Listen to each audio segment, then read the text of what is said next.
Hello everyone, this is going to be a series of videos going over word problems, but it's going to be one single video per problem just to keep them short and so you can get to the one that you want to see. Alright, so this very first video is on question number 1, and it says express the area of a 30, 60, 90 triangle as a function of the length h of the hypotenuse. So a 30, 60, 90 triangle, boom, right there. So we want the area as a function of h. So I'm going to write a of h. I want to find what that equation is. Alright, so what is h? It's the hypotenuse, which is always opposite the right angle, so I can fill that in. And let's just write down what we know the area of a triangle is, which is 1/2 the base times the height. Now remember, I'm using height here for h, but this h over here is hypotenuse. So let's just keep that straight in our heads. Okay, so what do we know then? Do we know the base? Do we know the height? Well, the base is right here, and it's not filled in, but we actually do know it because of this 30, 60, 90 triangle relationship. So 30, 60, 90 triangles, if you want to think about it, it's actually just an equilateral triangle but cut in half.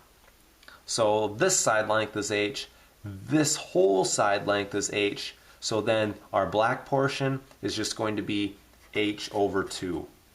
So half of that length. So we do indeed know the base. So the base is h over 2. H as in hypotenuse over 2.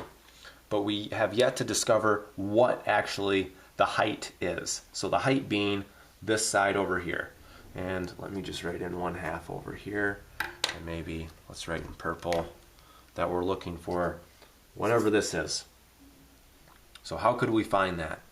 Well, how can we find the missing length of any triangle? We can just use the Pythagorean theorem, which is a squared plus b squared equals c squared.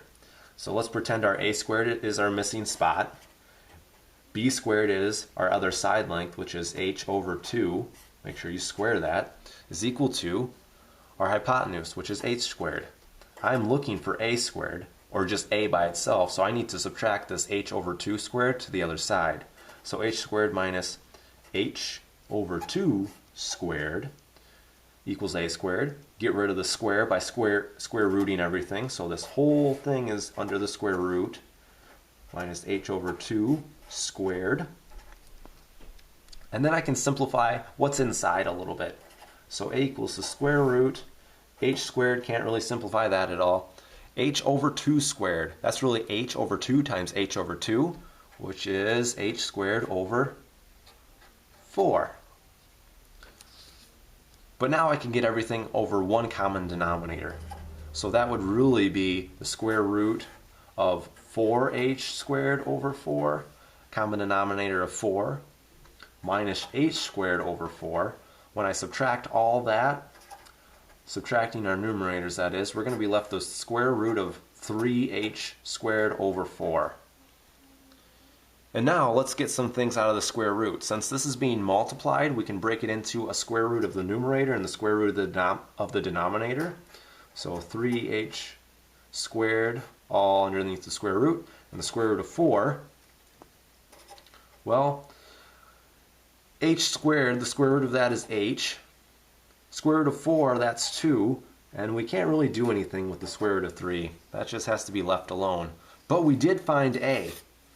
And a, remember, was that missing side length that we were looking for. Way over here. So this a is really the height of our triangle. So I'm going to put that way up here. So h over 2 square root of 3. When we simplify all of that, we're going to get h times h on the top, which is h squared. On the bottom, 2 times 2 times 2, which is 8, times the square root of 3. So what was this again? This was the area. And did we have it in terms of h of our hypotenuse? Yes, we did. So we are done. That was all there is.